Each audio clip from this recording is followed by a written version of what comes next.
Madam, ito ba yung Topo Square? Oh, hindi na sir. Ito yung original na Topo Square. Nay, gaano katagal ka na nagtitinda ng street foods? Tagal na sir. Ano ba yung kakaiba dito sa street foods niyo, Nay? Siguro sir, sa nagkakano kami sa sauce. Ito nga yung original na Topo Square. Kain na. Hello, Nay. Magandang hapon po. Ganda nga po. Ano pong pangalan niyo, Nay? Tawag sa akin dito si Ate Weng. Ate Weng, ano ba yung tinda niyo dyan? Sir, fishball po, hotdog, at saka chicken balls, tokwa, kikiam sir. So mga street foods lang May din. street food. Uy, tokwa, meron kang tokwa. Madam, ito ba yung Topo Square? Oh, Kasi siya tokwa tapos square din yung hiwa. opo. Pwede na, no? Pwede. Pwede na sir. Kailan na naman yung mga tinda niyo dyan, madam? Ay sir, yung fishball, 3-2. 3-2 na bang fishball ngayon? Opo, yung iba nga piso eh.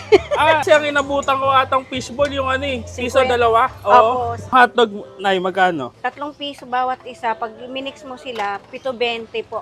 Pwedeng mix. So, ito lahat to. Kahit ano po dyan. So, kahit ano po dito, 3 pesos isa kahit ano dito.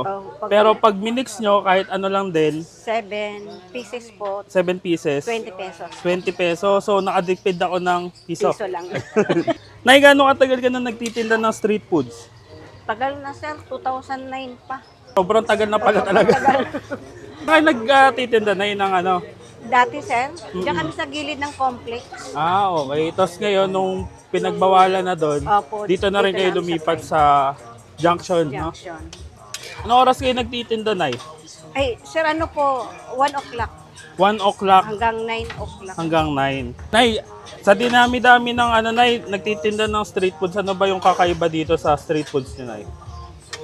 Siguro sir, sa nagkakano kami sa sauce. Sa sauce talaga, no? Opo, dapat masarap. Kasi pag street food, syempre nabibili lang yan, ipiprito lang. Pero ang magpapasarap talaga dyan, yung Yung sauce. sauce na lang. Opo. Ayun. Sige, Nay. Tikman ko tong Topo Square na original.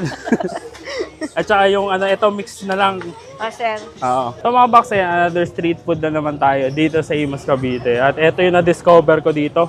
Si Ate Weng na sobrang tagal na nagtitinda since 2009 pa. Nagtitinda na siya ng mga mga street foods. Tapos meron siya dito tinda ito. Ito nga yung original na Topo Square kasi ayan tokwa talaga siya tapos square yung hiwa. Tikman natin to, lagyan muna natin ng sauce. Ito kasi yung talagang magpapasarap dito sa mga street foods na to. Dito sila magkakatalo-talo sa sauce. Lagyan din natin ng suka. Natin to. The original Topo Square. Kain na yan. Kikiam na jumbo. Laki. Hotdog. Chicken ball. So guys, 20 pesos. Itong pirasong assorted, ikaw na bahala kung anong gusto ilagay. Dito pa lang abusog na 20 pesos lang. Yan. Dami pa niluluto ni Ate Weng. Kung gusto nyo mag-street foods, nandito kayo sa Imus, gusto nyo mag-street foods, try nyo dito sa Junction Food Street sa may Poblacion, F. Tirona Street, kanto ng Elises. Ayan. Poblacion lang, sa likod lang sila ng simbahan. Malapit sa Sapinoso. Alauna pa lang may mga nagtitinda-tinda na dito hanggang alas 9 ng gabi. Paano?